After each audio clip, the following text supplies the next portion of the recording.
नमस्कार। मैं विनोद कुमार, आप देख रहे हैं बिहार टीवी 6004 मुजफ्फरपुर। आइए, हमारे प्रोफेसर साहब हैं लाल बाबू यादव जी से, इनसे जानने का प्रयास करते हैं कि तथागत महात्मा बुद्ध, उनका शिष्य के रूप में प्रथम कौन थे जो डाकू थे। यानी महात्मा बुद्ध के प्रथम डाकू शिष्यों में कौन थे, उनका नाम क्या था, उनका क्या कहानी है, आइए जानते हैं। नमस्कार सर। नमस्कार विनोद बाबू, आपको और बिहार टीवी 6004 को बहुत बहुत धन्यवाद कि आपने एक अहम सवाल उठाया। बहुत सारे लोगों के मन में इस ढंग की सवाल उठते रहते हैं, क्वेश्चन किया जाता है उनके द्वारा कि बहुत सारे शिष्य उनके हुए थे, लेकिन उस पीरियड के में डाकू भी, जो भी संत महात्मा होते थे पहले भी और आज भी, जो भी ज्ञानी बुद्ध पुरुष हुए, उनके नजदीक हर चरित्र का लोग, हर काम करने वाला लोग जाता था। तो उसमें डाकू, प्रथम डाकू कौन था जो उनके शिष्य बने थे?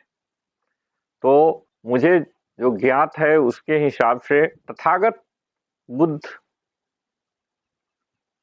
के प्रथम जो डाकू शिष्य बने थे वह थे उस समय के नामी डाकू अंगुलीमाल। अंगुलीमाल उस समय जितने भी डाकू छोटे बड़े थे उसमें सबसे प्रसिद्ध था। उनका भय इतना था कि प्रसेनजीत नाम के राजा भी भयभीत थे।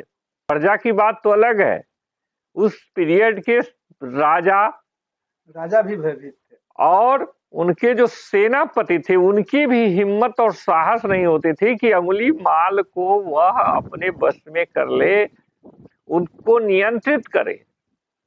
और जनता में त्राहिमाम था, प्रत्येक दिन लोगों की हत्या हो जाती थी और उनके संपत्ति लूट लिए जाते थे। और बाद के पीरियड में तो आदमी की कोई गिनती नहीं रही। गिनती के लिए उन्होंने एक अंगुली काट करके माला बना कर पहनने लगा और उसी हत्या करने के बाद एक अंगुली काट करके वो माला बना करके पहनने लगा कि हमने कितने लोगों की हत्या की, काउंटिंग के लिए। और इसी अंगुली के माला पहनने के कारण उनका नाम अंगुलीमाल पड़ा। उनका वास्तविक नाम कहीं भी पता नहीं चला, क्योंकि अंगुली के माला पहनने के कारण जो अंगुलीमाल था वही प्रसिद्ध नाम हो गया। तो इतने क्रूर और इतना बड़ा डाकू, जिससे राजा, उसकी सेनापति, सेना, मंत्री तक भयभीत थे, किसी का कोई बस नहीं चल रहा था। और आम जो जनता थी, जो प्रजा थी, त्राहिमाम था उनमें। ऐसे पीरियड में यह खबर जब तथागत महात्मा बुद्ध को के कानों तक यह गूंज जब गई तो उन्होंने कहा कि अब बहुत हो गया। और उन्होंने वहां से चल दिए और लोगों से पता किया कि अंगुलीमाल किस जंगल में रहता है, इतना तुम बता दो। कुछ लोगों ने अंगुली से इशारा किया कि इस जंगल की ओर वह रहते हैं, अभी वर्तमान में इस जंगल की तरफ है, क्योंकि अंगुलीमाल भी समय टू समय अपना जगह चेंज करता रहता था, घूमता रहता था। तो उस पीरियड में जिस जंगल की ओर एक दिन पहले जो घटना हुई थी, हत्या, उस आधार पर लोगों ने बताया कि कल ही इस जंगल की तरफ हत्या लोगों की हो गई है। तो महात्मा बुद्ध चल दिए उधर, और उधर जाने के बाद बहुत लोगों ने रोका, मंत्री तक में रोकने का काम किया। उस समय राजा उस जंगल की ओर जो रास्ता जा रही थी उस पर एक कुछ सैनिक बिठा रखे थे कि इस ओर किसी लोगों को जाने से रोका जाए, कि न जाए इधर, अभी वर्तमान में अंगुलीमाल है, उसकी हत्या कर देगा, उसके सामान को लूटपाट हो जाएगा। और महात्मा बुद्ध जब उस रास्ते से निकले तो सैनिकों ने भी रोका कि महात्मा आप कृपया करके इधर न जाए, इधर अंगुलीमाल अभी है, वह बहुत लोगों की है, वह बहुत ही जो है क्रूर डाकू है, क्रूर व्यक्ति है, वह लोगों की हत्या कर देता है, उसकी उंगली काट करके माला भी पहन लेता है। महात्मा बुद्ध कहे कि ठीक है, इसीलिए तो मैं जा रहा हूं। लाख रोकने के बाद भी महात्मा बुद्ध उस रास्ते की ओर बढ़े और बढ़ते हुए उस जंगल में गए। दूर से ही अंगुलीमाल ने देखा कि कोई व्यक्ति आ रहा है। उन्होंने कड़क आवाज में आवाज लगाई कि कौन है, तुम रुक जाओ, जहां है वहीं ठहर जाओ। महात्मा बुद्ध जब आवाज सुने तो फिर वो अपनी दिशा को अंगुलीमाल की आवाज जहां से आ रही थी देखे कि अंगुलीमाल एक वृक्ष के निकट है, तो वह उनके तरफ घूम गए और जाने लगे। अंगुलीमाल ने फिर से कड़क आवाज में कहा कि कौन है, तुम्हें भय नहीं लगता कि मुझसे?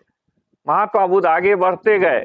जैसे जैसे महात्मा बुद्ध उनके निकट जाते गए, पहुंचते गए, अंगुलीमाल की बेचैनी बढ़ती गई कि प्रथम व्यक्ति है जो मेरे, पहले तो एक ही आवाज में लोग मूर्छित होकर गिर जाता था और मैं आसानी से लूट लेता था। यह प्रथम व्यक्ति कौन है जो मेरे इतने कहने के बाद भागने के बजाय मेरे तरफ ही आ रहे हैं?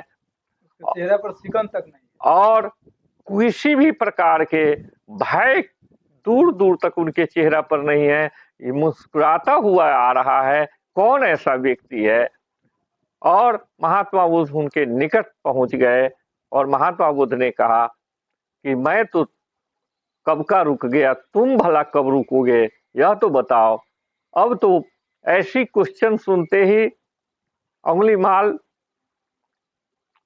अपने आप को असहज अनुभव करने लगे कि प्रथम व्यक्ति है जो मुझसे सवाल कर रहा है, कैसा व्यक्ति है? उन्होंने कहा कि आपको भय नहीं लगता, मैं आपकी हत्या कर दूंगा, ऐसा करता हूं, आप पर दया करता हूं, आप अभी भी भाग जाएं, क्योंकि मुझे इच्छा नहीं होती है कि आपकी हत्या करूं। और धीरे धीरे उनके मन में परिवर्तन आता जा रहा था। इसी पर महात्मा बुद्ध ने कहे कि एक उपाय करो, मैं चला जाऊंगा, एक मेरा काम कर दो तुम। अंगुलीमाल ने कहा कि कौन सा काम है, जल्दी बोलिए, मैं जल्दी कर देता हूं। कहा कि एक उपाय करो, इस वृक्ष से एक डाली तोड़ करके मुझे दे दो।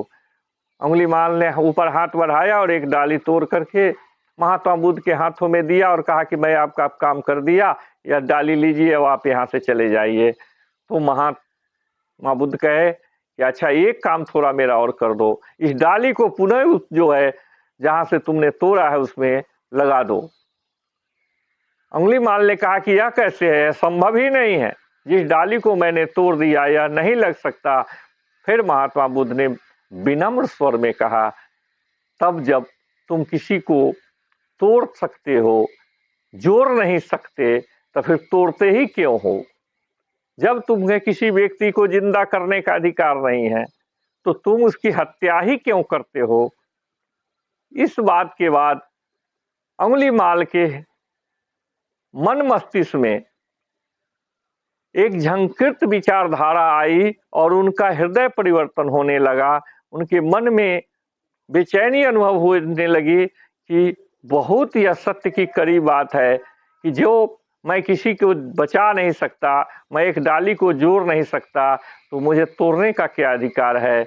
और महात्मा बुद्ध के चरण में अंगुलीमाल ने अपना सर नवा दिया और दूर कटार फेंक दिया और कहा कि प्रभु, आप अपना हमें शिष्य बना लें, आज के बाद वैसा कुछ नहीं करूंगा।